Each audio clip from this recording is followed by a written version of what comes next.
大家好，欢迎来到我的汉语语法视频。ဒီဗီဒီယိုလေးကတော့ Basic Chinese Learner လေးတွေအတွက်အခြေခံကြပြီးအသုံးဝင်တဲ့ grammar point လေးတစ်ခုကို share ပေးသွားမှာဖြစ်တယ်။数字、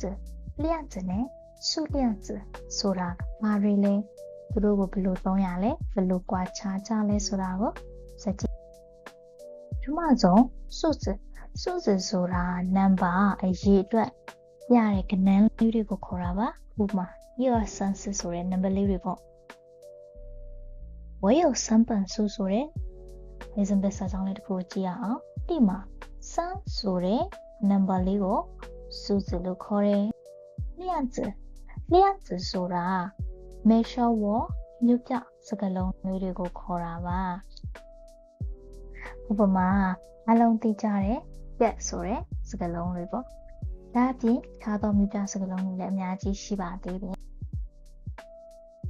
ဒီမှာလေးတစ်ခုကြည့်အောင်။ခုနကပြောရဲ我有3本书ဆိုတဲ့စာကြောင်းလေးမှာ本ဒီ量子မြို့ပြစကားလုံးလေးပဲဖြစ်တယ်။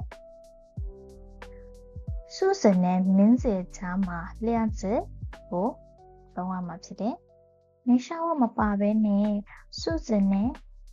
名字နှစ်ခုတည်းကိုသုံးလို့လုံးဝမရပါဘူး။ grammar နည်းရမှာပါ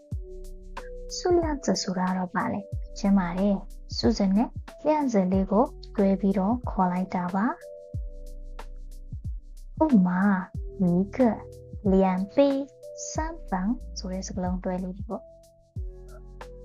我买了2杯咖啡ဆိုတဲ့စကားလုံးလေးတစ်ခုကြည့်လိုက်ရအောင်။အဲ့ဒီမှာ2杯咖啡数字ကပါလေ2ဟုတ်ပါတယ်။量子ကပါလေ杯数量子ကပါလေ2杯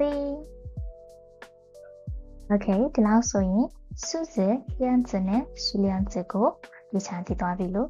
ညွှန်လိုက်ပါတယ်။数量子လေးကိုသုံးဖို့မမေ့ပါနဲ့နော်။数字ပြနဲ့量子ကိုသုံးမယ်နောက်ဆုံးမှာ名字ကိုသုံးမှာပါဖြစ်တယ်။数量子နဲ့名字အတွဲလေးတွေကိုဒီချာနားလည်ပြီးတော့သုံးတတ်ပြီလို့အားလုံးပဲကျေးဇူးတင်ပါတယ်။再见。